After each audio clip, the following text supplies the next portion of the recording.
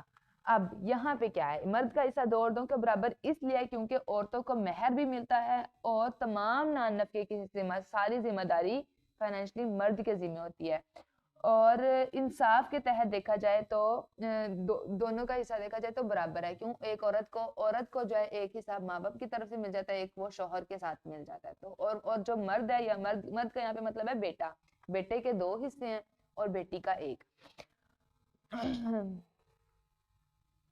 دیکھیں اب یہاں پہ اب اگر ہم باقی ساری چیزیں بھی دیکھیں تو عورت کو اللہ تعالیٰ نے مرضی دی ہے, عورت اپنا حصہ ہے عورت کا, عورت جو کماتی ہے وہ عورت خود پہ لگاتی ہے, لیکن مرد کا حصہ اس کے بیوی بچوں کا ہے.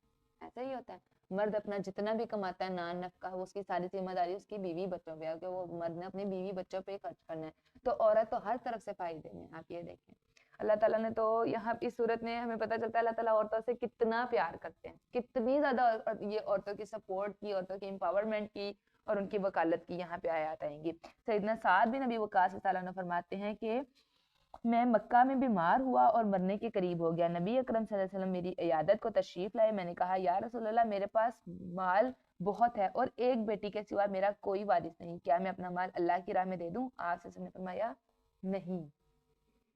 پھر میں نے کہا 2/3 دے دوں؟ آپ نے فرمایا نہیں. پھر میں نے کہا نصف دے دوں؟ فرمایا نہیں.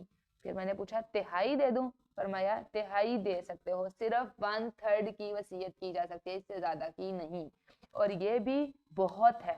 پھر فرمایا اگر تم اپنی اولاد کو مالدار چھوڑ جاؤ تو یہ اس سے بہتر ہے کہ تم انہیں محتاج چھوڑ جاؤ. ہم نے کوشش کرنی. دیکھیں, اور وہ لوگوں سے مانگتے پھریں. دیکھیں اللہ تعالیٰ کو مانگنا نہیں پسند لوگوں سے. پھر بے شک جو مال تم اللہ کی راہ میں خرچ کرو گے تمہیں اس کا اجر ملے گا, حتیٰ کہ اس نوالے پر بھی جو تم اپنی بیوی کے منہ میں دو گے. اس کا کیا مطلب, جو بیویوں پہ خرچ کیا جاتا ہے, بچوں پہ خرچ کیا جاتا ہے, اللہ تعالیٰ ہر نوالے کے بدلے جو ہے وہ آپ کا اجر اللہ تعالیٰ نے رکھا ہوا ہے. تو اس کو عام نہ سمجھے, اس کو کوئی چھوٹی بات نہ سمجھے.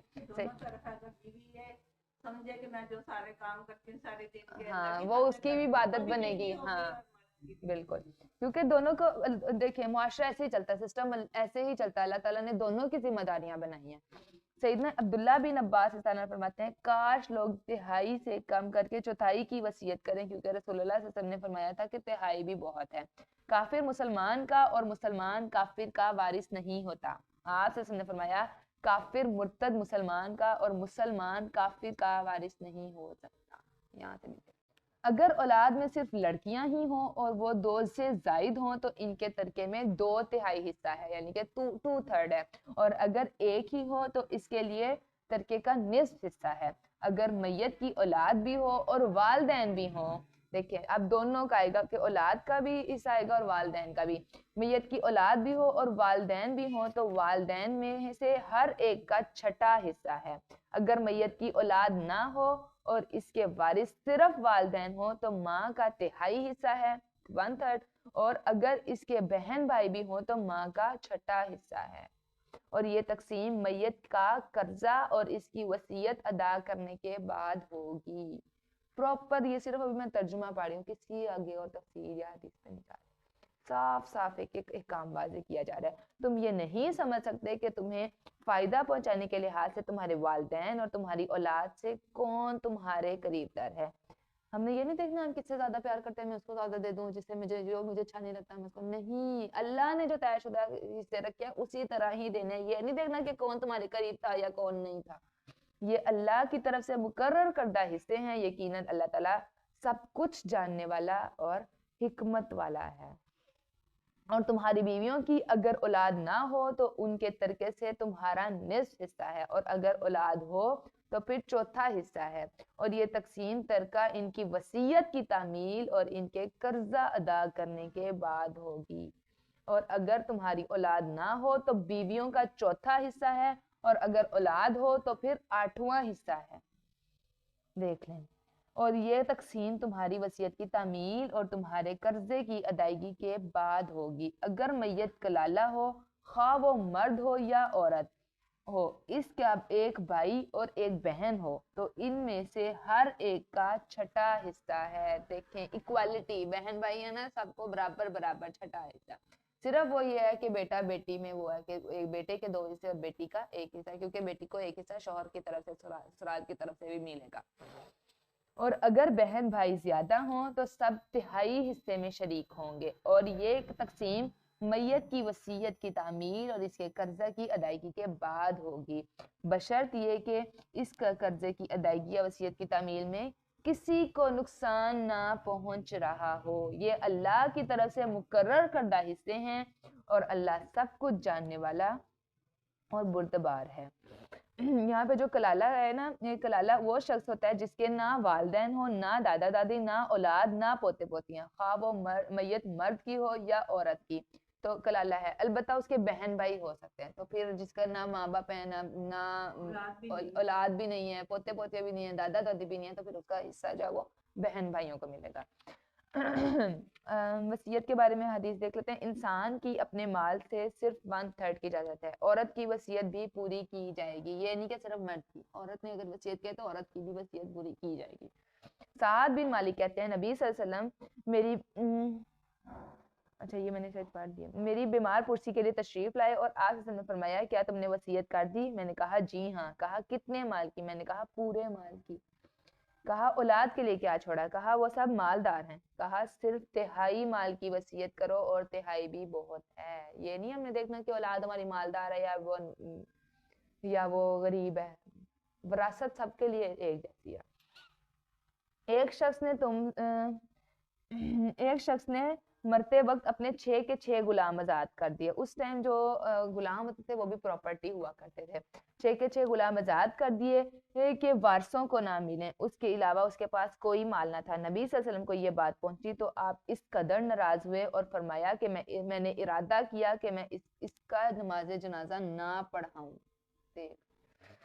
ایک اور روایت میں آتا ہے کہ ایک انصاری نے موت کے وقت اپنے غلام آزاد کی. آپ صلی اللہ علیہ وسلم نے فرمایا اگر میں اس کے دفن کیے جانے سے پہلے حاضر ہوتا تو میں اسے مسلمانوں کے قبرستان میں دفن نہ کرتا.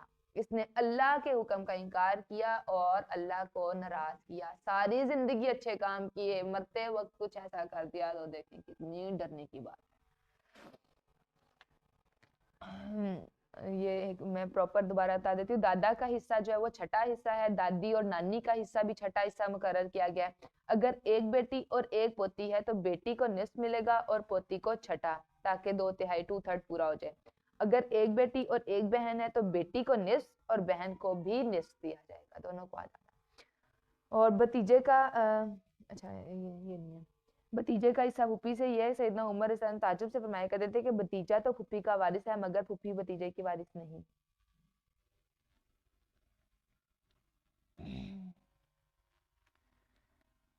آپ صلی اللہ علیہ وسلم نے فرمایا اللہ کے مقرر کردہ حصے داروں کو ادا کرو، پھر جو باقی بچے وہ قریب ترین رشتہ دار مرد کا ہے.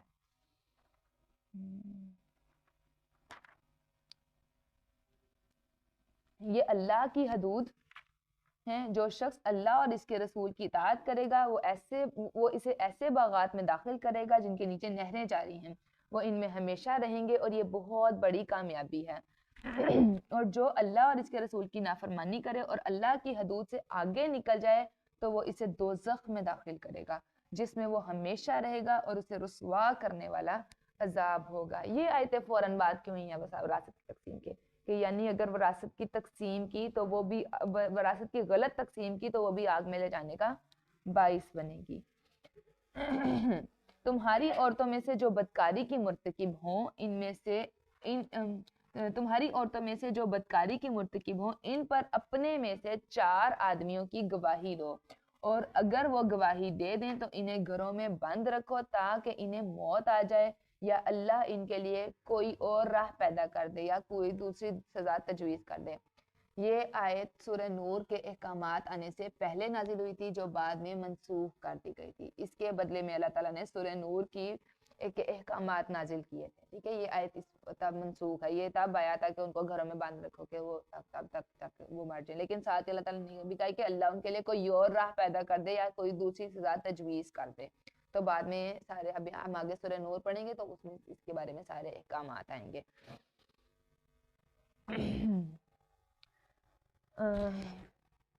اور تم میں سے جو مرد اور عورت اس فعل کا ارتکاب کریں انہیں ایذا دو، پھر اگر وہ توبہ کر لیں اور اپنی اصلاح کر لیں تو ان کا پیچھا چھوڑ دو، یقیناً اللہ توبہ قبول کرنے والا اور رحم کرنے والا ہے. یہ توبہ کیا ہے؟ گناہ کے فوراً بعد. آپ سے نے فرمایا کوئی مرد کسی دوسرے مرد کا ستر نہ دیکھے اور کوئی عورت کسی دوسری عورت کی پردے کی چیز یعنی کہ ستر نہ دیکھے.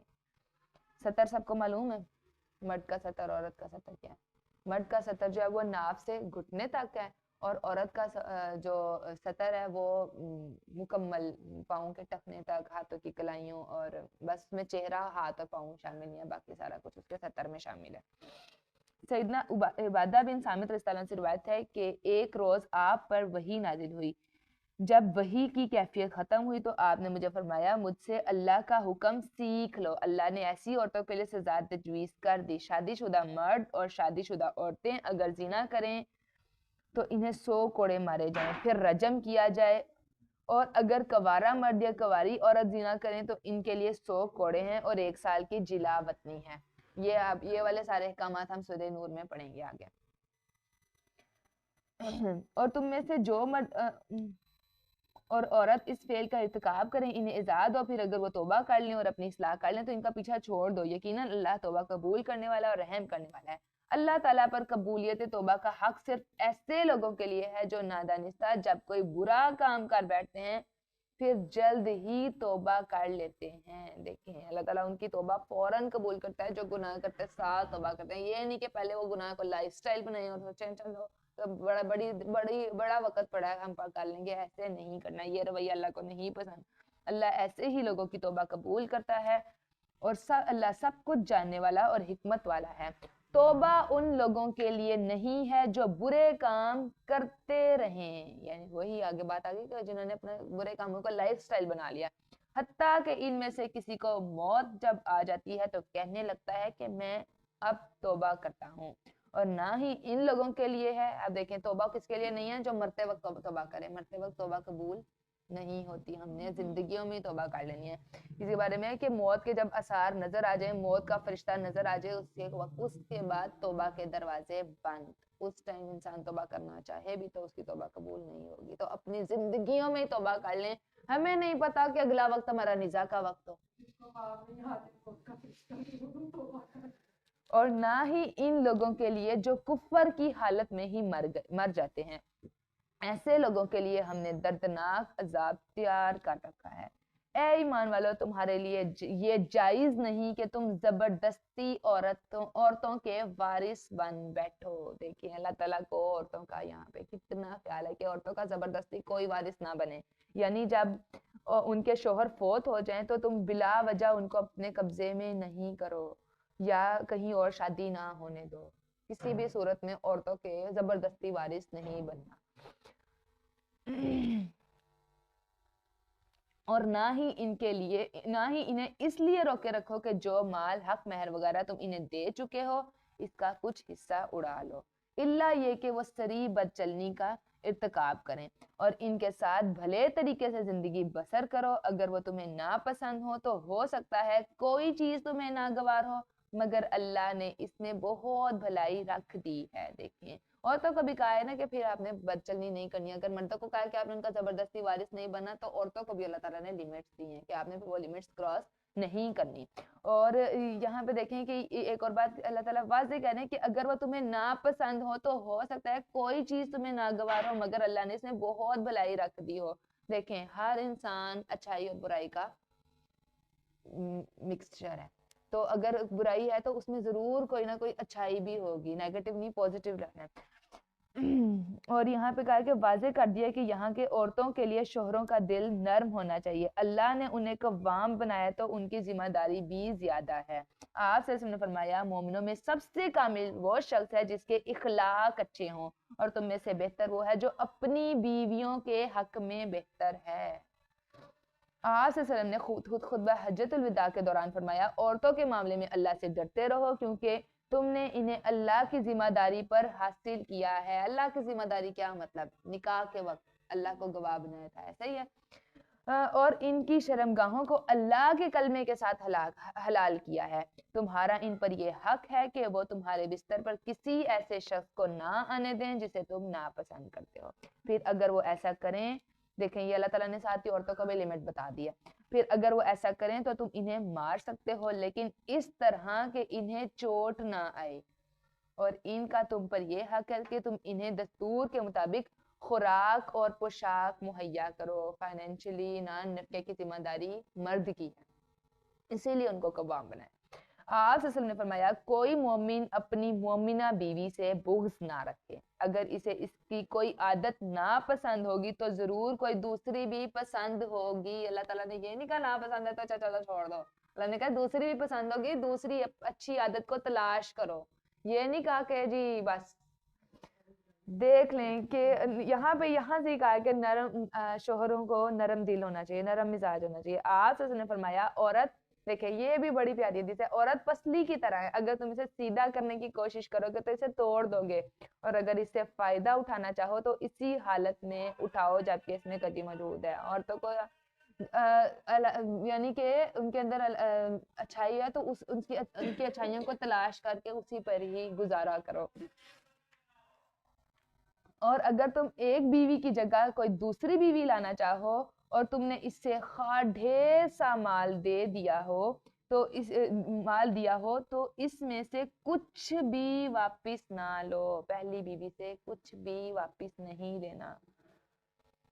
اپنے صدقے اور دوسری روایت کے مطابق اپنے ہبہ کو واپس دینے والا اس کتے کی طرح ہے جو کیا کر کے چاٹ لے۔ تو دیکھ لیں کتنی زیادہ گھن والے ورڈز یوز ہوئے ہیں کہ جو فار ایگزامپل واپس لیتا ہے۔ یہاں پہ بھی دیکھیں اللہ تعالیٰ نے یہاں پہ عورتوں کے حقوق کی حفاظت کی ہے۔ کیا تم اس پر بہتان صریح رکھ کر اور صریح گناہ کے مرتکب ہو کر اس سے مال لینا چاہتے ہو؟ اور تم لے بھی کیسے سکتے ہو جبکہ تم ایک دوسرے سے لطف اندوز ہو چکے ہو اور وہ تم سے پختہ عہد لے چکی ہیں۔ پختہ عہد کیا لے چکی ہیں؟ ان سے تم سے نکاح کر چکی ہیں، نکاح ایک عہد ہے۔ اور جن عورتوں کو تمہارے باپ نکاح میں لا چکے ہیں ان سے نکاح نہ کرو مگر جو پہلے ہو چکا سو ہو چکا۔ یہ بڑی بے حیائی اور بیزاری کی بات ہے اور برا چلن ہے۔ اس کا کیا مطلب ہے؟ یہ زمانے جاہلیت میں ہوتا تھا کہ جو باپ کی بیوی ہوتی تھی نا، یعنی کہ ستیلی مائیں، ان کو بھی ورثے کا مال سمجھا جاتا تھا، اور بیٹے جو ہے وہ ناؤز باللہ ان ستیلی ماؤں سے بھی شادی کر لیتے تھے۔ تو یہ اللہ تعالیٰ نے اس آیات کے ذریعے ان کی زمانے جاہلیت کی جو غلط رسمیں تھی، بے حیائی کی رسم تھی، اس کو ختم کی ہے۔ یہاں پہ ماؤں کی حرمتیں پتہ چلتی ہیں کہ ستیلی ماں بھی ماں ہی ہیں۔ ان سے نکاح نہ کرو مگر جو پہلے ہو چکا سو ہو چکا۔ یہ بڑی بے حیائی اور بیزاری کی بات ہے اور برا چلن ہے۔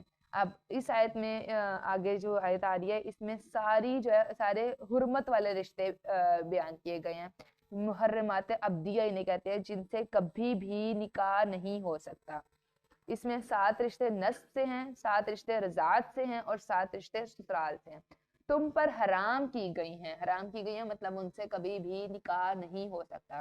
تم پر حرام کی گئی ہیں تمہاری مائیں، تمہاری بیٹیاں، تمہاری بہنیں، تمہاری پھپھیاں، تمہاری خالائیں، بھتیجیاں، بھانجیاں، اور تمہاری وہ مائیں جنہوں نے تمہیں دودھ پلایا ہو، اور تمہاری دودھ شریک بہنیں، تمہاری بیویوں کی مائیں یعنی کہ ساس، اور تمہاری بیویوں کی وہ بیٹیاں جو تمہاری گود میں پرورش پا رہی ہوں، بشرط یہ کہ تم اپنی بیویوں سے صحبت کر چکے ہو۔ مطلب بیویوں کی بھی ستیلی بیٹیاں بھی جائز نہیں ہیں۔ اور اگر ابھی تک صحبت نہیں کی تو ان کو چھوڑ کر ان کی لڑکیوں سے نکاح کر لینے میں تم پر کوئی گناہ نہیں، اور تمہارے ان بیٹوں کی بیویاں یعنی کہ بہویں بھی تم پر حرام ہیں جو تمہاری صلح سے ہوں۔ صلح سے مطلب تمہارے اپنے بیٹوں کی جو بہویں۔ نیز یہ کہ تم 2 بہنوں کو اپنے نکاح میں جمع کر لو، یعنی کہ 2 بہنوں کو بھی نکاح میں ایک ٹائم پر جمع نہیں کیا جا سکتا مگر جو پہلے گزر چکا سو گزر چکا، کیونکہ اللہ تعالیٰ بہت بخشنے والا رحم کرنے والا ہے۔ سیدنا جابر رضی اللہ عنہ سے روایت ہے کہ آپ صلی اللہ علیہ وسلم نے فرمایا پھپھی بھتیجی اور خالہ بھانجی کو بھی نکاح میں جمع نہ کیا جائے۔ یہ آپشن ہے کہ اگر خالہ فوت ہو جاتی ہے تو اس کے بعد نکاح جائے گا، یا پھپھو فوت ہو گیا تو پھر پھپھا جو ہے وہ کسی اور مطلب شادی کر سکتا ہے بھتیجی یا بھابی سے. یہ ساری حرام رشتوں کی تفصیل آئی ہے. اور مائیں جہاں ہے نا کہ تمہاری مائیں تم پر حرام ہیں، ان ماؤں میں دادیاں نانیاں بھی شامل ہیں، اور بیٹیوں میں پوتیاں نواسیاں بھی شامل ہیں، بہنوں میں سگی بہنیں، علاقی اور اخلافی بہنیں. اچھا، پھوپھیاں، خالائیں سگی ہوں یا اخلافی یا علاقی، اس کا مطلب یہ ہے کہ مطلب باپ کی جو خالہ ہے، ماں کی جو خالہ ہے، یہ ساری جتنی خالائیں ہیں. بھتیجیاں اور ان کی بیٹیاں، بھانجیاں اور ان کی بیٹیاں، رضائی مائیں مطلب جنہوں نے دودھ پلایا ہے، یہ سارے رشتے ہیں. اور ساس اور سالیاں جب تک کہ ان کی بہن نکاح میں ہو وہ بھی حرام ہے. اور بیٹیاں اور ستیلی بیٹیاں بھی. اور اگلی آیت میں اور کون حرام ہے؟ تمام شوہر والی عورتیں جن کا نکاح ہوا ہے ان سے بھی آپ شادی نہیں کر سکتے. آگے 5واں سپارہ. والمحصنات من النساء الا ما ملكت ايمانكم كتاب الله عليكم وأحل لكم ما وراء ذلكم أن تبتغوا بأموالكم محسنين غير مسافحين. نیز تمام شوہروں والی عورتیں بھی حرام ہیں مگر وہ کنیزیں جو تمہارے قبضے میں آ جائیں، تمہارے لیے یہی اللہ کا قانون ہے. اچھا، یہ جو محسنات ہے نا، اس کا روٹ ورڈ ہے ہے صاد نون، حسن. یعنی کہ حسن کا مطلب عربی میں ایسا قلعہ ہے جس کی دیواریں بہت بلند ہوں. تو محسن عورت یعنی کہ جو شوہر والی عورت ہیں، وہ عورت جو نکاح کے دائرے کے اندر ہو، یہاں پہ اس کو محسنات کہا گیا.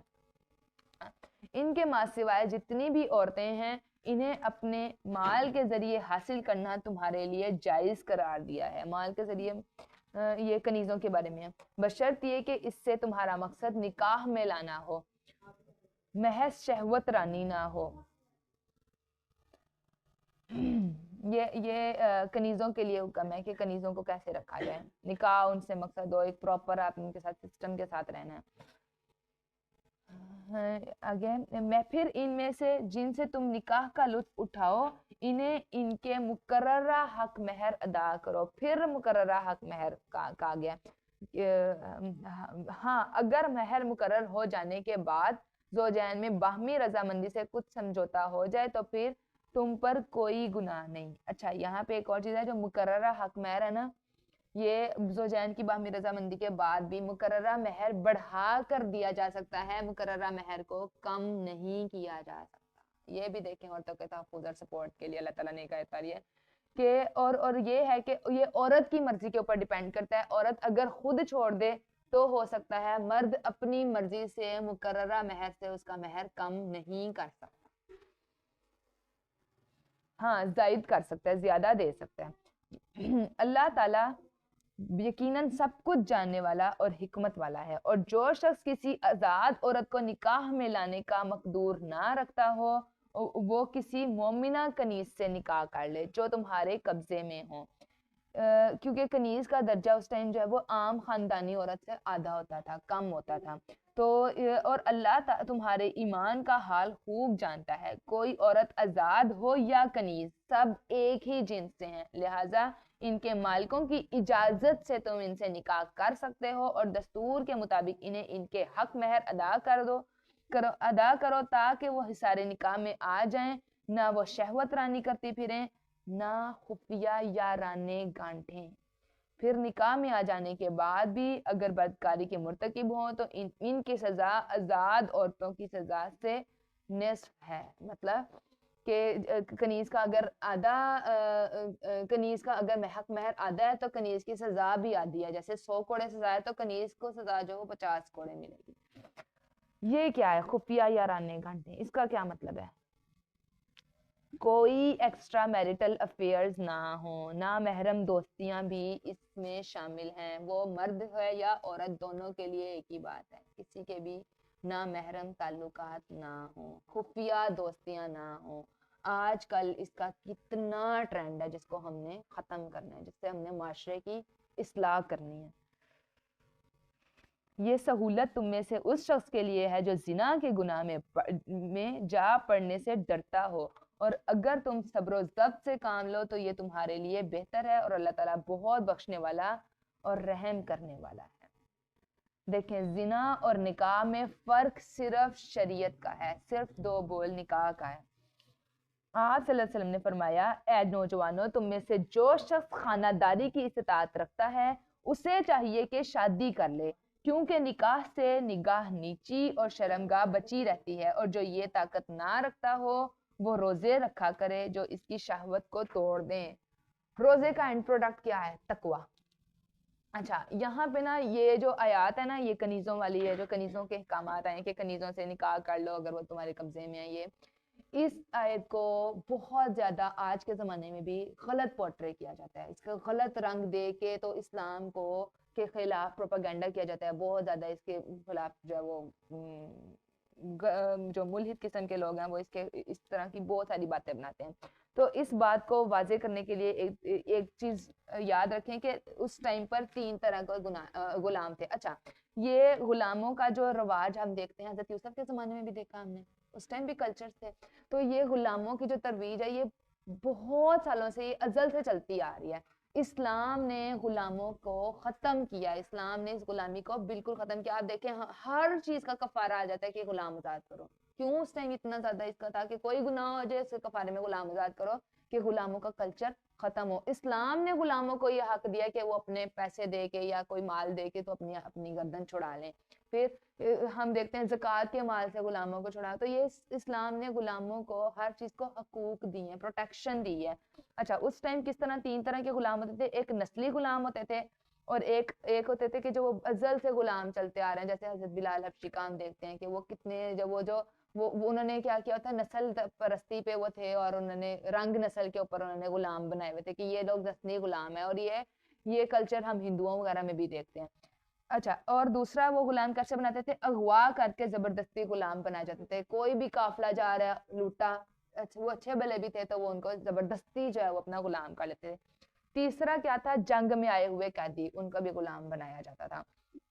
اسلام کے آنے سے پہلے یہ 3 طرح کی غلامی کا قانون چلتا تھا۔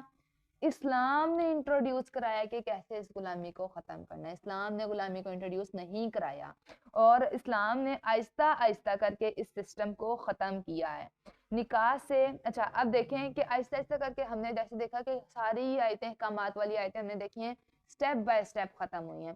اس ٹائم ہم نے دیکھا کہ غلام اور یہ کنیزیں تھیں وہ پراپرٹی ہوا کرتی تھیں، اگر اسلام کا قانون جاتا ہے آج سے کوئی کسی کی غلام ہے تو وہ تو لوگ بالکل ایسا ہوتا، ایسا کیا اس طرح سسٹم رائج ہوتا اگر فوراً سے حکم آ جاتا کہ ساری کنیزیں آزاد کر دو، سارے غلام آزاد کر دو، تو اللہ تعالیٰ نے سٹیپ بائی سٹیپ ہر چیز کو ختم کیا ہے۔ نکاح سے اچھا اور نکاح سے کفارے کی صورت میں غلام آزاد کرنے سے جو ہے وہ سارے حکم رکھے ہیں۔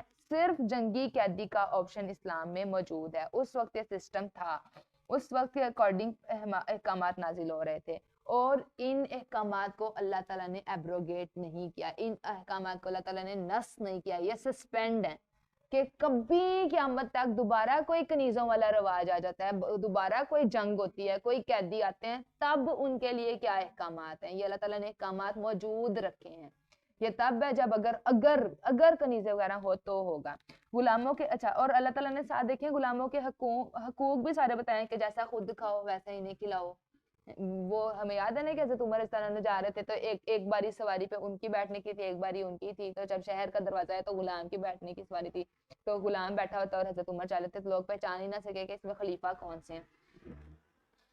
تو اسلام نے صرف ایک سسٹم رکھا ہے کہ جنگ کے بعد قیدی خواتین کی کفالت کے لیے کیا آپشن ہے، نکاح کا آپشن ہے۔ دیکھیں اگر وہ جنگ کے بعد اتنی زیادہ تعداد میں عورتیں آتی ہیں تو ان کو کیسے پروٹیکشن دینی ہے، ان کو کیسے رکھنا ہے، یہ اسلام نے قانون دی ہیں۔ اگر وہ ایسے ہی ہوتی تو پھر کیا معاشرہ برباد نہ ہوتا؟ خلیفہ وقت کی رسپانسبلٹی ہوتی ہے۔ اچھا اور یہ نہیں ہے کہ جی جس کا جو دل کرے وہ اس کو جو کنیز آئی ہے وہ پکڑ لے، نہیں، خلیفہ وقت کی رسپانسبلٹی ہوتی تھی کہ وہ کیسے اس سب کو ڈسٹریبیوٹ کرتا ہے، اور ہر طرح کی عورت آتی تھی، یہ نہیں ہم سوچیں کہ جی وہ جوانی آتی ہوں گی، اس میں بوڑھی بیمار ہر طرح کی عورت ہوتی تھی۔ اور یہ آپ کیا سمجھتے ہیں کہ جو جنگ میں عورتیں آتی تھی وہ بڑی کوئی باربی ڈول قسم کی ہوں گی؟ وہ اپنے اندر گرجز لے کے اسلام کے خلاف وہ جنگ کے لیے نکل آتی تھی، تو وہ ان کو وہ قید کر کے تو ان کو سدھارنا اور ان کو وہ رکھنے کے سارے احکامات آئے ہیں. یہ اللہ کی حکمت ہے. اور یہاں سے بھی دیکھیں کہ اللہ تعالیٰ نے عورت کے جذبات کو کی فلفلمنٹ کے لیے یہ رکھا گیا, اس کی سیٹسفیکشن کے لیے یہ رکھا گیا کہ عورت جو ہے نا وہ اللہ تعالیٰ نے اس کے دل میں ایک ہی مرد کی جگہ رکھی ہوئی ہے. ایسا ہی ہے کہ وہ ایسے نہیں ہے کہ وہ ادھر ادھر پھرتی رہے ہر طرح, تو وہ اللہ تعالیٰ نے عورت کی سیٹسفیکشن کے لیے رکھی ہے کہ اب وہ قیدی بن کے آ گئی ہیں تو اب ان کے لیے کیا احکامات ہیں, ان کے بھی جذبات مجروح نہ کیے جائیں, ان سے بھی نکاح کر لو. اور مرد کے فوت ہونے پر جو ہے نا اسے آٹومیٹک کنیز جو ہے وہ آزاد ہو جاتی تھی. اسلام نے غلامی کو ختم کیا ہے نہ کہ فروغ دیا ہے. یہ سمجھنے کی ضرورت ہے. آج ہم آج کے برننگ ایشوز نہیں دیکھتے. آج کے برننگ ایشوز کیا ہیں؟ آج کے برننگ ایشوز یہ سلیوریز نہیں ہیں, یہ غلامیاں نہیں ہیں جن کو پروپیگنڈا بنا کے تو اسلام کو بدنام کیا جاتا ہے. ہم نے آج کے برننگ ایشوز دیکھنے کہ وہ آج کے کیا ہیں. اللہ یہ چاہتا ہے کہ سب کچھ واضح طور پر تمہیں بتا دے اور ان لوگوں کے طریقوں پر تمہیں چلائے جو تم سے پہلے گزر چکے ہیں, اور تم پر نظر رحمت سے متوجہ ہو, اور اللہ سب کچھ جاننے والا اور حکمت والا ہے. اللہ تو یہ چاہتا ہے کہ تم پر نظر رحمت سے متوجہ ہو اور مگر جو لوگ اپنی خواہشات کے پیچھے پڑے ہوئے ہیں وہ یہ چاہتے ہیں کہ تم راہ راست سے ہٹ کر دور تک چلے جاؤ. اللہ یہ چاہتا ہے کہ تم سے رسم و رواج کی پابندیوں کو ہلکا کر دے کیونکہ انسان کمزور پیدا کیا گیا ہے. یہ بات اللہ تعالیٰ نے یہاں پہ کیوں کیا کہ اللہ تعالیٰ تم کے اوپر سے رسم و رواج کی پابندیوں کو ہلکا کر دے اور انسان کو کمزور بنائے گا. کیوں؟ پیچھے ہم ساری کیا آیتیں پڑھ کے ہٹے ہیں, نکاح والی ساری آیتیں. ہم نے نکاح کو کتنا مشکل بنا لیا, کس وجہ سے؟ رسم و رواج سے, جہیز سے, اس سے. یہ ساری تو اللہ تعالیٰ نے نکاح کی نافرمانی کی ذمہ داری مرد کی ہے. ہم نے آج کیا اپنے ساتھ کیا ہوا ہے, کیوں کیا ہوا ہے؟ ہم کتنے 70 سالوں سے برصغیر میں ہندوؤں کے ساتھ رہے ہیں اور ہم نے ان کے کلچرز کو اڈاپٹ کر لیا. اللہ تعالیٰ نے نکاح میں آسانی رکھی ہے, ہم نے یہ رسم و رواج میں پڑھ کے اپنے لیے خود مشکل بنائی ہوئی ہے. ساتھ اللہ تعالیٰ کہہ رہے ہیں کیونکہ انسان کو کمزور پیدا کیا گیا ہے. ہمارا دین آسانی کا دین ہے. اے ایمان والو, آپس میں ایک دوسرے کے مال باطل طریقوں سے نہ کھاؤ. باطل طریقے کیا ہیں؟ چوری, ڈاکہ, سود, دھوکہ, فریب, بغیر اجازت کے کسی اور کا مال کھانا, حرام طریقے سے مال کھانا, بہت سے اس طرح کے. اور ایک ٹائم جو فار ایگزامپل ہم کہیں جاب کر رہے ہیں, وہ ٹائم ہمارا ان کے لیے ہے, وہ ہم نے ان کو دیا ہوا ہے کہ اس ٹائم میں اس جگہ پہ ہم انہی کا ہی کام کریں گے. وہاں ہم کوئی اپنے کام کھول کے بیٹھ جائیں تو یہ بھی بڑی جو ہے نا سمجھنے کے لیے بڑی باریک احکامات ہیں. اسکالرز کہتے ہیں کہ اس میں بہت زیادہ جو ہے نا یہ جو مال کو باطل طریقوں سے ہے نا یہ بہت باریک آیت ہے. اس کو ہم نے بڑے احتیاط سے کرنا ہے کہ ہم نے جو کام ہم کسی اور کے ہاں جاب کر رہے ہیں, ہم کسی اور کے مال کے ساتھ کام کر رہے ہیں, تو ہم نے کتنی احتیاط سے کام کرنا ہے. ابو امامہ کہتے ہیں کہ آپ صلی اللہ علیہ وسلم نے فرمایا جو شخص قسم کھا کر کسی مسلمان کا حق مار لیتا ہے اللہ اس کے لیے دوزخ واجب کر دیتا ہے اور جنت اس کے لیے حرام ہو جاتی ہے. کسی نے آپ صلی اللہ علیہ وسلم سے پوچھا اگرچہ یہ حق تلفی بالکل معمولی قسم کی ہو, فرمایا اگرچہ وہ پیلو کے درخت کی ایک شاخ کیوں نہ ہو. دیکھ لیں کتنی باریک بھی. سیدنا ابو ہریرہ صلی اللہ علیہ وسلم کہتے ہیں آپ صلی اللہ علیہ وسلم نے فرمایا اللہ عز و جل 4 قسم کے آدمیوں سے دشمنی رکھتا ہے. ایک وہ جو قسمیں کھا کر سودا بازی کرتا ہو, دوسرے محتاج جو اکڑ باز ہو, تیسرے بوڑھے زانی سے, چوتھے ظلم کرنے والے حاکم سے.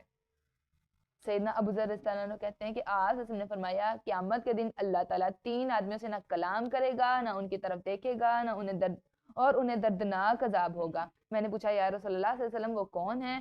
وہ تو نامراد ہو گئے اور خسارے میں رہے. فرمایا ایک تہبند ٹخنوں سے نیچے لٹکانے والا, یہ جو مردوں کو حکم ہے نا ٹخنوں سے اوپر شلوار رکھنی ہے اس سے نیچے رکھنے والا.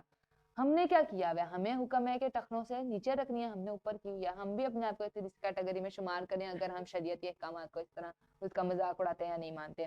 دوسرا احسان جتانے والا, اور تیسرا جھوٹی قسم کھا کر اپنا مال بیچنے والا. سیدنا عمر رضی اللہ عنہ کہتے ہیں آپ صلی اللہ علیہ وسلم نے فرمایا اللہ یہود کو غارت کرے, ان پر چربی حرام کی گئی تھی تو انہوں نے اسے پگھلایا پھر بیچ ڈالا. یہ بھی باطل طریقہ ہے کہ اللہ تعالیٰ نے کوئی چیز حرام کی ہے تو ہم اس کو جسٹیفائی کریں کہ نہیں میں ایسے تو نہیں کر رہا, میں تو اس طرح کر رہا ہوں. یہ بھی غلط ہے۔ جابر بن عبداللہ رضی اللہ عنہ کہتے ہیں کہ آپ صلی اللہ علیہ وسلم نے فرمایا بلا شبہ اللہ نے شراب، مردار، خنزیر اور بتوں کی سوداگری کو حرام کیا ہے۔ ابو مسعود انصاری رضی اللہ عنہ کہتے ہیں آپ صلی اللہ علیہ وسلم نے فرمایا کتے کی قیمت، فاحشہ کی کمائی اور نجومی کی اجرت سے منع فرمایا ہے۔ یہ تینوں چیزیں بھی آپ صلی اللہ علیہ وسلم نے فرمایا بازار میں غلہ لانے والے کو رزق ملتا ہے اور ذخیرہ اندوز ملعون ہے، لعنت زدہ ہے۔ رسول اللہ صلی اللہ علیہ وسلم کو واصلہ بن الاسقاء کہتے ہیں کہ میں نے رسول اللہ صلی اللہ علیہ وسلم کو یہ فرماتے سنا کہ جس شخص نے اپنی عیب دار چیز عیب بتائے بغیر بیچی وہ ہمیشہ اللہ کے غضب میں رہے گا اور فرشتے اس پر لعنت کرتے رہیں گے۔ آج ہم کیا کہتے ہیں، میں تو بڑا کول ہوں، میں نے اس کے ساتھ ایسے کیا، اس کو تو پتہ بھی نہیں چلا، ہم ایسے کہتے ہیں۔ دیکھ لیں اگر عیب دار چیز عیب بتائے بغیر بیچی تو ہمیشہ اللہ کے غضب میں رہے گا اور فرشتے اس پر لعنت کرتے رہیں گے۔ ہم نے دیکھنا ہے کہ اگر ہمارے مالوں میں بے برکتی ہے تو وہ کیوں ہے، ہم کیا ایسا کام کر رہے ہیں جس کی وجہ سے یہ بے برکتی پھیلی ہوئی۔ ہم نے خود چیک اینڈ بیلنس کرنا۔ سیدنا ابو ہریرہ رضی اللہ عنہ کہتے ہیں کہ آپ صلی اللہ علیہ وسلم نے فرمایا کوئی مسلمان اپنے بھائی کے چکائے ہوئے سودے پر سودا نہ چکائے، یعنی کہ زیادہ رقم کا لالچ دے کر سودا خراب نہ کرے۔ آپ صلی اللہ علیہ وسلم نے فرمایا خبردار ظلم نہ کرو، خبردار کسی کا مال دوسرے کے لیے اس کی رضامندی کے بغیر حلال نہیں۔ ہم یہ نہیں کہہ سکتے میرے بھائی کا میں کھا لوں نہیں، اگر اس نے آپ کو اجازت نہیں دی کھانے کی تو آپ نہیں کھا سکتے۔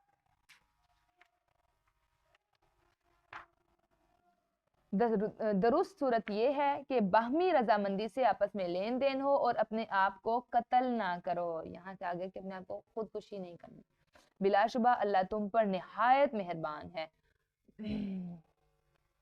حسن بصری رضی اللہ عنہ فرماتے ہیں کہ تم میں سے پہلے لوگوں میں سے کسی کو ایک پھوڑا نکل آیا، جب اسے تکلیف زیادہ ہوئی تو اس نے اپنے ترکش سے ایک تیر نکالا اور پھوڑے کو چیر دیا، پھر اس سے خون بند نہ ہوا یہاں تک کہ وہ مر گیا۔ اللہ تعالیٰ نے فرمایا میں نے اس پر جنت کو حرام کر دیا ہے۔ شدید تکلیف بھی ہے پھر بھی اپنے آپ کو مارنا نہیں۔ دیکھیں کتنی زیادہ۔ اور جو شخص ازراہ ظلم و زیادتی ایسے کام کرے گا ہم جلد ہی اسے دوزخ میں ڈال دیں گے، اور اللہ کے لیے یہ بہت آسان ہے۔ جن بڑے بڑے گناہوں کے کاموں سے تمہیں منع کیا گیا ہے، بڑے بڑے گناہ یہاں پہ ہے تجتنبوا کبائر، مطلب کبیرہ گناہ۔ اب کون کون سے کبیرہ گناہ؟ جن بڑے بڑے گناہوں کے کاموں سے تمہیں منع کیا گیا ہے اگر تم ان سے بچتے رہو تو ہم تمہاری چھوٹی موٹی برائیوں کو تمہارے حساب سے محو کر دیں گے۔ اب کون کون سے بڑے گناہ؟ سیدنا ابو ہریرہ رضی اللہ عنہ کہتے ہیں آپ صلی اللہ علیہ وسلم نے فرمایا 7 ہلاک کرنے والے گناہوں سے بچو۔ صحابہ نے پوچھا یا رسول اللہ صلی اللہ علیہ وسلم وہ کون کون سے ہیں؟ فرمایا شرک باللہ، جادو، ایسی جان کو ناحق قتل کرنا جسے اللہ نے حرام قرار دیا ہے، سود، یتیم کا مال کھانا، میدان جنگ سے فرار، اور 7واں کیا ہے؟ پاک باز بھولی بھالی مومن عورتوں پر تہمت لگانا۔ اگر ہم ان 7 گناہوں سے بچ جائیں گے تو اللہ تعالیٰ چھوٹے چھوٹے صغیرہ گناہ معاف کر دیں گے۔ اب آج کا کلچر کیا ہے؟ یہ کیا ہے؟ بھولی بھالی پاک دامن عورتوں پر تہمت لگانا، یہ بہت بڑا کبیرہ گناہ ہے۔ اس کی شریعت میں جو سزا ہے نا وہ 80 کوڑے آئی ہے۔ ہم نے کیا سیکھا ہوا ہے؟ میں نے تو اس کو ادھر دیکھا، ہم اپنی مرضی سے جس کا جہاں جب جیسے دل کرتا ہے وہ بات کر رہا ہے کسی بھی عورت کے بارے میں۔ کیوں؟ یہ بھی کبیرہ گناہ ہے۔ ہم یونیورسٹی کلچر میں دیکھتے ہیں کسی نے کسی کو صرف اس کے ساتھ جاتے دیکھ لیا اور ہم بیٹھ گئے ہیں جی تبصرہ کرنے۔ یہ بھی شدید کبیرہ گناہوں میں سے ایک گناہ ہے کہ آپ بغیر کسی ثبوت کے آپ کسی کے ساتھ کہ وہ تو اس کے ساتھ ہے، وہ اس کے ساتھ ہے، اور اس طرح کی باتیں کرے۔ یہ باتیں اللہ تعالیٰ کو پسند ہی ہے۔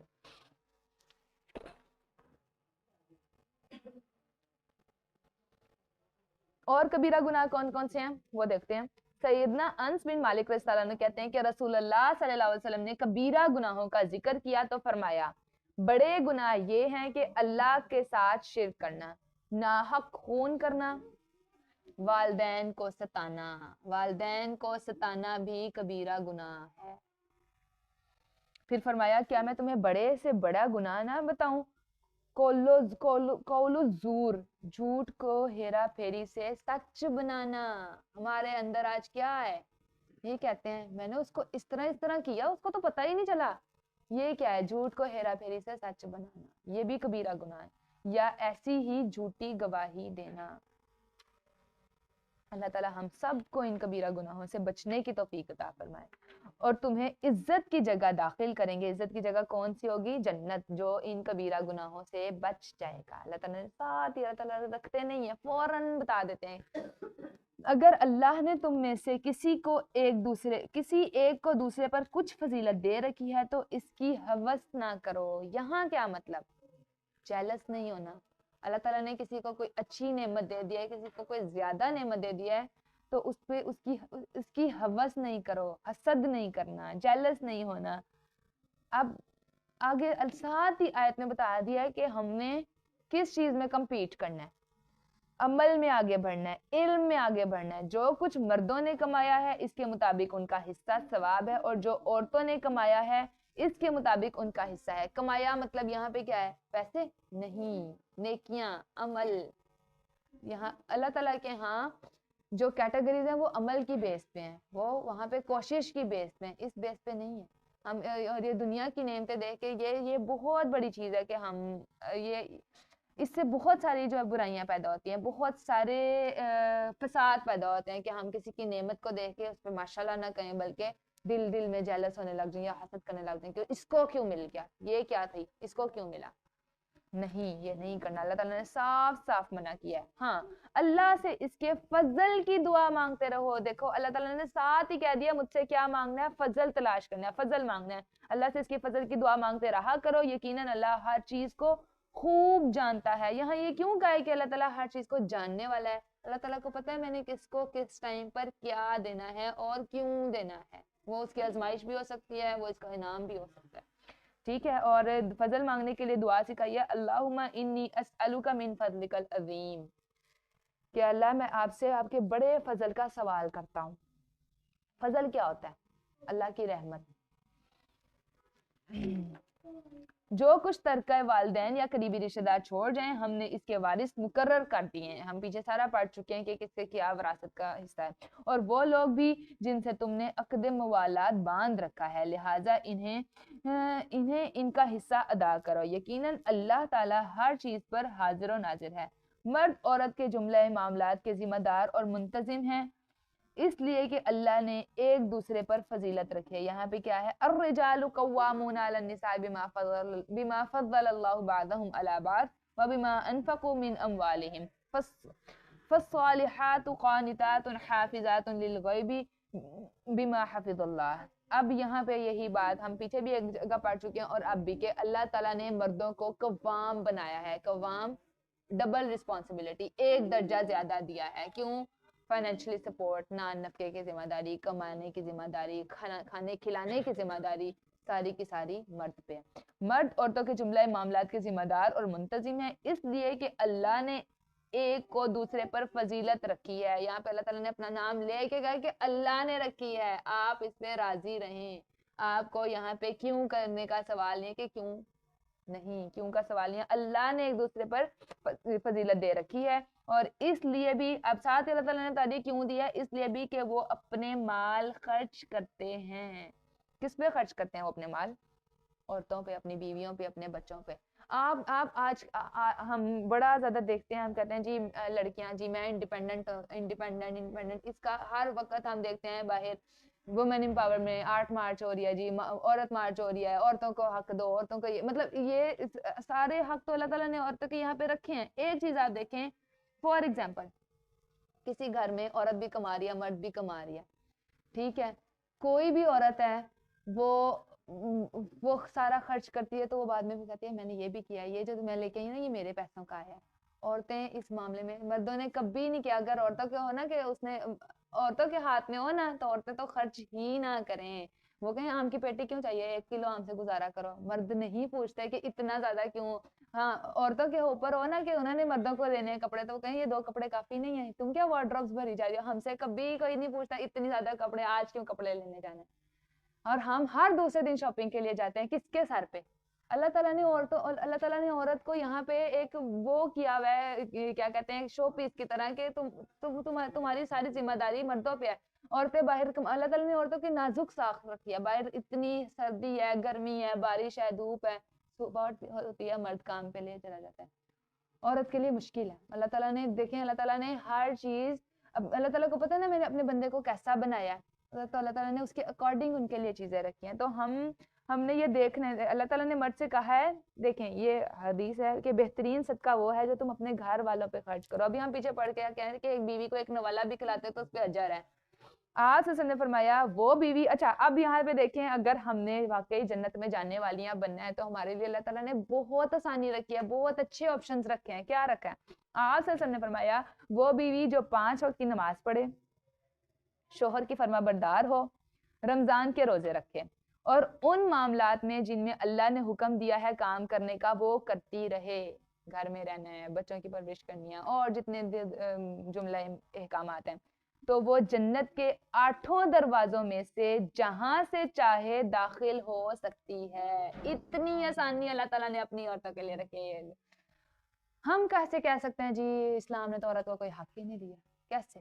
جب تک ہم سورہ نساء پڑھیں گے نہیں ہمیں کیسے پتہ چلے گا کہ اللہ تعالیٰ نے تو عورتوں کے لیے اتنی آسانیاں رکھی ہیں.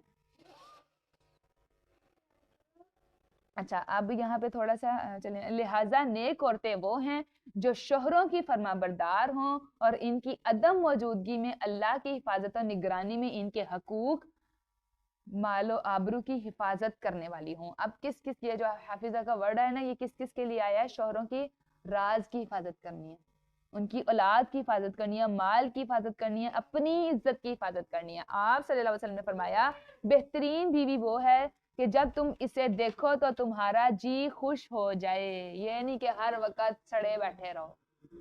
ہم باہر شاپنگ کے لیے تو جانے لگتے ہیں تو تیار ہو جاتے ہیں، لیکن گھر میں تیار نہیں ہوتے. تو یہ نبی صلی اللہ علیہ وسلم نے کہا کہ بہترین بھی وہ ہے جب تم اسے دیکھو تو تمہارا جی خوش ہو جائے، جب اسے کسی بات کا حکم دو تو وہ تمہاری اطاعت کرے، اور جب تم گھر میں موجود نہ ہو تو وہ تمہارے پیچھے تمہارے مال کی اور اپنے نفس کی حفاظت کرے. دیکھیں مشکل کام تو نہیں اللہ تعالیٰ نے ہم سے کہے، آسان نہیں کہا، ہماری نیچر کے مطابق نہیں. سید ابو ہریرہ رضی اللہ عنہ کہتے ہیں کہ آپ صلی اللہ علیہ وسلم نے فرمایا اگر عورت کا خاوند اس کے پاس موجود ہو تو وہ اس کی اجازت کے بغیر نفلی روزہ نہ رکھے. دیکھیں آپ صلی اللہ علیہ وسلم نے فرمایا جب مرد اپنی بیوی کو اپنے بستر پر بلائے اور وہ نہ آئے تو صبح تک فرشتے اس پر لعنت کرتے رہتے ہیں. اور جن بیویوں سے تمہیں سرکشی کا اندیشہ ہو انہیں سمجھاؤ اگر نہ سمجھے. اچھا یہاں پہ جو سرکشی کا اندیشہ ہے، یہاں پہ جو ورڈ یوز ہوا ہے نا وہ نشوزہ ہنہ کا ورڈ یوز ہوا ہے. نشوز کا لفظ عربی میں ایکسٹرا میریٹل افیئرز کو کہتے ہیں، ٹھیک ہے، نامحرم ملاقات ہے، اس کو کہتے ہیں. صرف واحد ایک یہ چیز ہے جس کے بارے میں یہ حکم ہے، اس کے علاوہ کوئی دوسری تیسری چیز نہیں ہے. اب پوری آیت پڑھتی ہوں پھر آپ کو بتاتی ہوں. جن بیویوں سے تمہیں سرکشی کا اندیشہ ہو انہیں سمجھاؤ، اگر نہ سمجھے تو خواب گاہوں میں الگ چھوڑ دو، اور پھر بھی نہ سمجھے تو ان کو مارو. اچھا اب یہ حکم صرف اس پہ ہے جو شوہر کے ہوتے ہوئے باہر کہیں جائے، مطلب ایکسٹرا میریٹل افیئرز کرے، ٹھیک ہے. پھر بھی اللہ تعالیٰ نے یہاں پہ سٹیپس رکھے ہیں کہ سمجھاؤ. 50% عورتیں سمجھانے سے ہی سمجھ جائیں گی. اگر پھر بھی نہیں سمجھ رہی پھر خواب گاہوں میں الگ چھوڑ دو، مطلب ناراض ہو جو تکیہ لے کے باہر آ جاؤ. یہ نہیں کہا کہ ان کو گھروں سے نکال دو، یہ بھی آپ دیکھیں، ان سے خواب گاہوں میں ان کو الگ چھوڑ دو، اپنے کمرے سے خود باہر نکل آؤ، ٹھیک ہے. یہ نہیں کہا کہ ان کو گھروں سے نکال دو. دوسری تیسری چیز پہ پھر کیا کہ پھر بھی نہ سمجھے، ان دونوں سٹیپس کے بعد نہ سمجھے تو پھر انہیں مارو. اچھا اب اس کے بارے میں بھی اتنی ساری حدیثیں ہیں کہ ایسے نہ مارو کہ ان کے نشان پڑ جائے، پھر چہرے پہ نہ مارو. اور اس کے بارے میں ایک ہے، یہ ایک نیسیسری ٹریٹمنٹ رکھا ہے صرف اس چیز کا، یہ نہیں کہ جو صبح اٹھتے ساتھ رات سوتے ساتھ نہیں، یا کسی سے بدتمیزی کی ہے یا کوئی بھی کیا یا کچھ نہیں، صرف واحد ایک چیز پہ کہا ہے. یہ بات لازمی یاد رکھیں، وہ بھی صرف بیرا روی پہ، اس کے علاوہ نہیں. اور اس کے بارے میں بھی ہے، صحابہ کہتے ہیں کہ رسول اللہ صلی اللہ علیہ وسلم نے مسواک کی ڈنڈی سے پکڑ کے فرمایا کہ ایسے مسواک کی ڈنڈی جیسے مارتے ہیں نا ویسے ایسے مارو، اس سے زیادہ نہیں مارنا. یہ نہیں کہ چہرے پہ نشان پڑ جائے، یہ نہیں کہ نیلو نیل. دیکھیں ہمارا دین کتنی زیادہ حفاظت کرتا ہے عورتوں کی. پھر اگر وہ تمہاری بات قبول کر لیں تو خواہ مخواہ ان پر زیادتی کے بہانے تلاش نہ کرو. اس کا کیا مطلب؟ اگر انہوں نے اپنا رویہ ٹھیک کر لیا تو پھر ان کو تانے نہیں دینے, ان پہ زیادتی نہیں کرنی. وہ کہتے ہیں نا اللہ معاف کر دیتا, بندے نہیں معاف کرتے. اللہ تعالیٰ نے ساتھ ہی کہہ دیا ان پہ زیادتی کے بہانے تلاش نہ کرو, بہانے تلاش. دیکھ لیں. اور آپ نے فرمایا خبردار عورتوں کے متعلق نیک سلوک کی وصیت قبول کرو, وہ تمہارے پاس صرف تمہارے لیے مخصوص ہیں, اس کے سوا تم ان کے کچھ بھی مالک نہیں بجوز اس کے کہ وہ کھلی بے حیائی کریں. اگر وہ ایسا کریں تو تم انہیں بستروں میں علیحدہ کر سکتے ہو اور اس طرح مار سکتے ہو کہ انہیں چوٹ نہ آئے. دیکھیں اچھا, اب ہم یہاں پہ بہت سی عورتیں ہیں جو کہتے ہیں جی مرد کو قوام بنایا, لیکن آپ یہ دیکھیں کہ بیٹوں کو ان کی تربیت کرنے کی ذمہ داری اللہ تعالیٰ نے آپ پہ رکھی ہے. آپ نے اپنے بیٹوں کو بہترین قوام بنانا ہے. اگر اللہ تعالیٰ نے آپ کو کہا ہے نا کہ ایک کی آپ نے فرما برداری کرنی ہے, ایک شوہر کی صرف فرما برداری کرنی ہے, تو اللہ تعالیٰ نے آپ کے نیچے آپ کے بیٹے رکھے ہیں جن کو کہا ہے کہ وہ آپ کی فرما برداری کریں. تو آپ کا رتبہ کہیں پہ بھی کم نہیں ہے. یقیناً اللہ بلند مرتبے والا اور بڑی شان والا ہے. اور اگر تمہیں زوجین کے باہمی تعلقات بگڑ جانے کا خدشہ ہو تو ایک ثالث مرد کے خاندان سے اور ایک عورت کے خاندان سے مقرر کر لو. اگر وہ دونوں صلح چاہتے ہوں تو اللہ تعالیٰ ان میں موافقت پیدا کر دے گا. اللہ تعالیٰ یقیناً سب کچھ جاننے والا اور باخبر ہے. یہاں پہ کیا اللہ تعالیٰ ان میں موافقت پیدا کر دے گا کب؟ اگر وہ دونوں صلح چاہتے ہیں. نیتیں اچھی رکھنی ہیں. ہم نے نیت اچھی ہوگی نا تو کوئی نہ کوئی صورت پیدا ہو جائے گی واپس پیچ اپ کی. اگر ہماری نیت ہی خراب ہے نا کہ نہیں میں تو کرنا ہی نہیں, میں نے تو صلح کرنی ہی نہیں, تو پھر وہ جس چیز کی ہماری نیت ہوتی ہے اللہ تعالیٰ وہی راستے ہمارے لیے آسان کر دیتے ہیں. اور اللہ کی عبادت کرو اور اس کے ساتھ کسی کو شریک نہ بناؤ. والدین سے اچھا سلوک کرو, نیز قریبی رشتہ داروں, یتیموں, مسکینوں اور رشتہ دار ہمسائے, اجنبی ہمسائے, اپنے ہم نشین اور مسافر, ان سب سے اچھا سلوک کرو. نیز لونڈی غلاموں سے بھی جو تمہارے قبضے میں ہیں. اب ہمسایوں کے بارے میں کیا آپ صلی اللہ علیہ وسلم نے فرمایا جو شخص اللہ اور آخرت کے دن پر یقین رکھتا ہو وہ اپنے ہمسائے کو تکلیف نہ پہنچائے.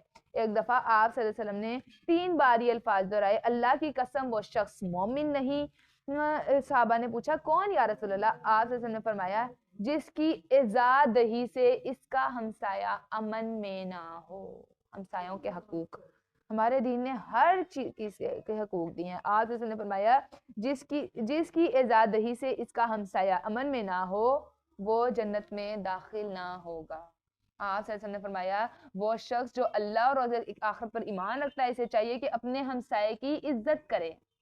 آپ صلی اللہ علیہ وسلم نے فرمایا جبریل علیہ السلام مجھے ہمسایہ سے حسن سلوک کے بارے میں اتنی وصیت کرتے رہے کہ میں نے سمجھا وہ اسے وارث بھی بنا دیں گے. اتنا زیادہ حکم آیا ہمسایوں کا. آپ صلی اللہ علیہ وسلم نے فرمایا سیدنا ابو ذر رضی اللہ عنہ سے فرمایا ابو ذر جب تم سالن پکاؤ تو اس کا شوربہ زیادہ کر لیا کرو اور اپنے پڑوسیوں کا بھی خیال رکھو. آپ نے فرمایا وہ شخص مسلمان نہیں جو خود تو پیٹ بھر کر کھانا کھاتا ہے اور اس حال میں کہ اس کا ہمسایہ بھوکا رہے. آپ نے فرمایا 3 آدمی ایسے ہیں جن کی طرف اللہ قیامت کے دن دیکھے گا بھی نہیں اور نہ انہیں پاک کرے گا اور انہیں دردناک عذاب ہوگا. یہ حدیث مسافروں کے بارے میں آئی ہے. ایک وہ شخص جس کے پاس راستے میں فاضل پانی ہو یعنی کہ زیادہ پانی ہو اور وہ مسافر کو پانی بھی نہ دے. دیکھیں کتنی بڑی ڈرانے والی حدیث ہے. ہم گھر میں کوئی ہم سے دروازہ کھٹکھٹا کے پانی مانگتا ہے انکار نہیں کرتے. ہم رستے میں ہمارے پاس پانی کی بوتل ہے ہم دیں پانی. ہم یہ نہیں کہیں نہیں بہانے بنائیں کہ نہیں یہ میرا ہی پانی ہے یا یہ دم والا پانی ہے. اس طرح کے بڑے سارے بہانے بناتے ہیں. نہیں, پانی دینا ہے. اور یہاں پہ کیا ہے نیز ان لونڈی غلاموں سے بھی جو تمہارے قبضے میں ہیں. اب آج کل تو لونڈی غلاموں کا حکم وہ نہیں ہے. آج کل کیا ہے ہمارے جو ہیلپرز ہیں ان کے ساتھ اچھا سلوک کرنا ہے. یہ دیکھیں اللہ تعالیٰ نے یہاں پہ ڈگنیٹی آف لیبرز ہمیں سکھائی ہے, ہمیں حقوق العباد سکھائے ہیں. آپ صلی اللہ علیہ وسلم نے فرمایا جو شخص اپنے غلام پر تہمت لگائے در آن حال یہ کہ وہ اس چیز سے بری ہو جو اس نے تہمت لگائی ہے تو قیامت کے دن اسے کوڑے لگائے جائیں گے. ہم کتنی آسانی سے کہہ دیتے ہیں ضرور اس نے اٹھائی ہوگی جو بھی کام کرنے گھر میں آیا ہوا ہے. سوچ لیں پھر اگر ہم ایسے ہی بغیر سوچے سمجھے اپنے گھر میں جو کام کرتے ہیں ان کے اوپر تہمت لگائیں تو قیامت کے دن کوڑے لگائے جائیں گے. بہت بہت زیادہ ڈرنے والی باتیں آ رہی ہیں. آپ صلی اللہ علیہ وسلم نے فرمایا جب تم میں سے کسی کے پاس اس کا خادم کھانا لائے تو اسے بھی اپنے ساتھ بٹھا کر کھلائے اور اگر کھانا کم ہو تو بھی اسے لقمہ 2 لقمے دے دے کیونکہ اس نے پکانے کی گرمی اور دھواں برداشت کیا ہے. اتنی زیادہ حقوق العباد کی حدیث ہے. ہم پڑھیں گے تو ہم عمل کریں گے نا. سیدنا ابو موسیٰ اشعری رضی اللہ عنہ کہتے ہیں کہ آپ نے فرمایا اگر کسی کے پاس لونڈی ہو اور وہ اس کی اچھی طرح تعلیم دے اور اس اچھی طرح ادب سکھائے پھر اسے آزاد کر کے اس کا نکاح کر لے تو اسے دوہرا اجر ملے گا. اللہ یقیناً ہم نے آج کیا کرنا ہے, ہم نے ہمارے ہیلپرز کی جو بیٹیاں ہیں ان کی نکاح میں آسانی کرانی ہے. ہم نے کوشش کرنی ہے کہ ہم ان کی نکاح میں آسانی کرنے والے بنیں. اللہ یقیناً مغرور اور خود پسند بننے والوں کو پسند نہیں کرتا. یہ بات اللہ تعالیٰ نے کیوں کی ہے کہ مغرور اور خود پسند بننے والوں کو پسند نہیں کرتا؟ کیوں؟ اللہ تعالیٰ نے ساتھ ہی آپ کو آپ کا مقام دے دیا ہے کہ آپ بھی ان کی جگہ پہ ہو سکتے تھے, لونڈی غلاموں کی جگہ پہ. اگر اللہ تعالیٰ نے آپ کو عزت دی ہے تو آپ مغرور نہ بنیں, آپ خود پسند نہ بنیں, اس میں آپ کا کوئی کمال نہیں ہے. جو لوگ بخل کرتے ہیں اور دوسروں کو بھی بخل کی ہدایت کرتے ہیں, اس کا کیا مطلب ہے؟ ہم کیا کہتے ہیں یہ ساتھ ہی بخل کیا گیا ہے کیوں آئی ہے؟ میں تو صرف اس کو 5,000 دیتی, تم کیوں اس کو 15,000 دے رہی ہو؟ کل سے تم بھی 5,000 دینا. تو خود بھی بخل کر رہے ہیں, خود بھی حق مار رہے ہیں, ساتھ دوسروں کو بھی کہہ رہے ہو تم تو اتنی بیوقوف ہو, تم نے اتنے زیادہ پیسے کیوں دے دیے؟ اس چیز سے بھی بچنا ہے. دیکھیں ساتھ ساتھ آیتیں آ رہی ہیں, خود بھی بخل کرتے ہیں اور دوسروں کو بھی بخل کی ہدایت کرتے ہیں, اور جو کچھ اللہ نے انہیں اپنے فضل سے دے رکھا ہے ان کا کوئی کمال نہیں ہے, اللہ نے اپنے فضل سے دے رکھا ہے, اسے چھپاتے ہیں. ایسے کفران نعمت کرنے والوں کے لیے ہم نے رسوا کن عذاب تیار کر دیا. اور ان لوگوں کے لیے بھی جو خرچ تو کرتے ہیں مگر لوگوں کو دکھانے کے لیے, ریاکاری. وہ نہ اللہ پر ایمان رکھتے ہیں نہ آخرت کے دن پر, اور ایسی صفات رکھنے والے جس شخص کا شیطان ساتھی بن گیا تو وہ بہت برا ساتھی ہے. اور ان کا کیا بگڑتا تھا کہ اگر وہ اللہ اور آخرت کے دن پر ایمان لے آتے اور جو اللہ نے انہیں مال و دولت دیا تھا اس سے اللہ کی راہ میں خرچ کرتے, اور اللہ انہیں خوب جاننے والا ہے. اللہ تو کسی پر ذرا بھر بھی ظلم نہیں کرتا. اگر کسی نے کوئی نیکی کی ہو تو اللہ اسے دگنا چگنا کر دے گا اور اپنے ہاتھ سے بہت بڑا اجر عطا فرمائے گا. اللہ تعالیٰ نے ساتھ کہہ دیا میرے پاس تمہاری نیکی کی قدر کی جائے گی, تمہیں ڈبل ٹرپل کر کے دیا جائے گا. نیکی اگر رائی کے دانے کے برابر بھی ہوگی اور وہ خالص نیکی ہوگی نا تو اللہ تعالیٰ قیامت کے دن اس کو پہاڑ تک بنا دے. ذرا سوچو اس وقت ان لوگوں کا کیا حال ہوگا جب ہم ہر امت سے ایک گواہ لائیں گے, پھر ان گواہوں پر اے نبی صلی اللہ علیہ وسلم آپ کو گواہ بنا دیں گے. دیکھیں ہم پہلے بھی امت وسط میں یہ والی بات پڑھ چکے ہیں کہ ہم امت وسط جو ہے امت مسلمہ جو وہ دوسری امتوں پر گواہ ہوگی اور ہمارے گواہ نبی صلی اللہ علیہ وسلم ہوں گے. سیدنا عبداللہ بن مسعود رضی اللہ عنہ فرماتے ہیں ایک دفعہ رسول اللہ صلی اللہ علیہ وسلم نے مجھے فرمایا کہ مجھے کچھ قرآن سناؤ. میں نے عرض کی بھلا میں آپ کو کیا سناؤں, آپ صلی اللہ علیہ وسلم ہی پر تو اترا ہے قرآن اترا ہے. آپ نے فرمایا ٹھیک ہے مگر مجھے دوسروں سے سننا اچھا لگتا ہے. آپ ابن مسعود رضی اللہ عنہ کہتے ہیں پھر میں نے سورہ نساء پڑھنا شروع کی اور جب اس آیت پر پہنچا یہی فَكَيْفَ إِذَا جِئْنَا مِن كُلِّ أُمَّةٍ یہی گواہ والی جو آیت ہے تو آپ سے نے فرمایا بس کرو. میں نے دیکھا تو اس وقت آپ کی آنکھوں سے آنسو بہ رہے تھے. کیوں؟ اتنی بڑی ذمہ داری ہے امت وسط کی بھی امت مسلمہ کی بھی. اس دن جن لوگوں نے کفر کیا اور رسول کی نافرمانی کی ہوگی یہ آرزو کریں گے کہ کاش زمین پھٹ جائے اور وہ اس میں سما جائیں, اور اللہ سے تو کوئی بات چھپا نہ سکیں گے. اے ایمان والو نشے کی حالت میں نماز کے قریب تک نہ جاؤ, یہ حرمت شراب کا دوسرا حکم آیا ہے تاکہ تمہیں یہ معلوم ہو سکے کہ تم نماز میں کیا کہہ رہے ہو. یہ بھی ہم دیکھا تھا نا سٹیپ بائی سٹیپ ختم ہو رہی ہیں چیزوں کی حرمت بیان کی جا رہی ہے, تو یہ بھی آیت بعد میں منسوخ ہو گئی تھی. اور نہ ہی جنبی نہائے بغیر نماز کے قریب جائے الا یہ کہ وہ راہ طے کر رہا ہو یعنی کہ وہ مسافر ہو, اور اگر بیمار ہو یا حالت سفر میں ہو یا تم میں سے کوئی شخص رفع حاجت کر کے آئے یا تم نے اپنی بیویوں کو چھوا ہو پھر تمہیں پانی نہ ملے تو اپنے چہروں اور ہاتھوں کا مسح کر لو اور نماز ادا کر لو، یقیناً اللہ نرمی سے کام لینے والا اور بخشنے والا ہے۔ یہ یہاں پہ تیمم کے احکامات آ رہے ہیں۔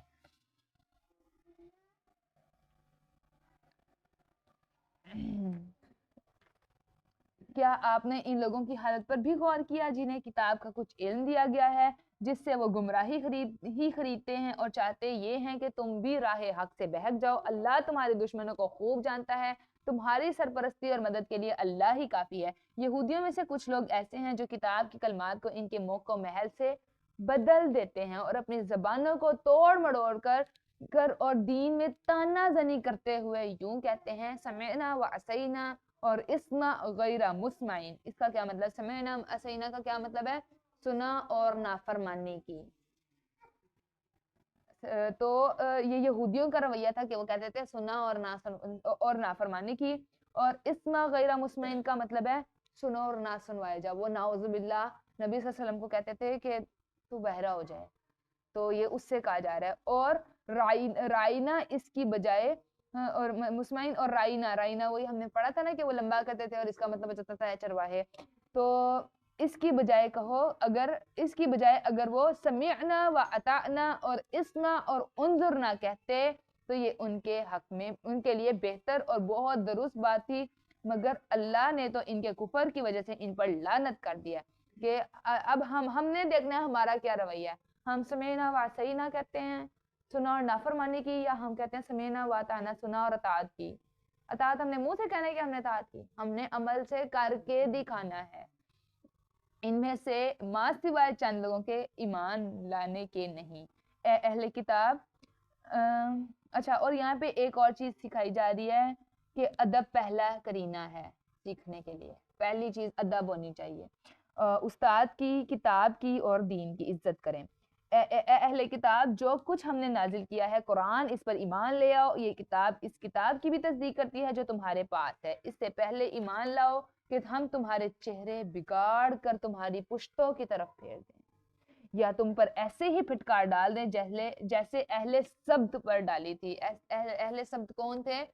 ہفتے کے دن والے، جن کو اللہ تعالیٰ نے ہفتے کے دن مچھلیاں پکڑنے سے منع کیا تھا، اور انہوں نے اس حکم میں نافرمانی کی۔ کیا کیا انہوں نے؟ ہیرا پھیری کی۔ وہ جمعے کو ہی جال ڈالاتے تھے اور اتوار کو جا کے نکال لیتے تھے تاکہ ہفتے والے دن سارے دن اس میں مچھلیاں جو ہے وہ اٹک جائیں۔